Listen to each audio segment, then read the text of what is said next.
Et puis, sachez également que la ministre déléguée auprès du Premier ministre chargée de la décennie de la femme et de l'égalité de chance, Clotilde Chantal Mbumba, a effectué hier une visite d'inspection des locaux devant abriter le futur centre d'accueil pour enfants déficients, fruit de la coopération avec le Maroc. Ce centre va recevoir des enfants autistes et trisomiques au cours de cette année scolaire 2017-2018. Reportage.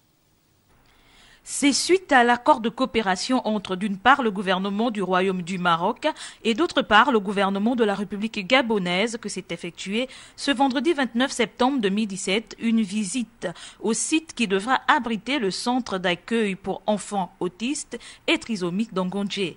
Visite du ministre délégué auprès du Premier ministre en charge de la décennie de la femme, de l'égalité de chance et de l'investissement humain, Clotilde Chantal Mbumba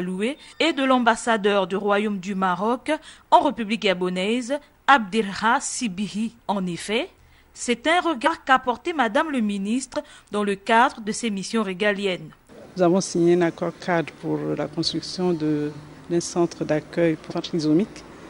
et autistes. Au regard de ce que nous avons vu, les travaux ont vraiment bien avancé et nous pensons qu'avec le ministre de l'Éducation nationale et avec le ministre d'État des Affaires sociales, les choses avanceront rapidement pour que les enfants puissent effectivement intégrer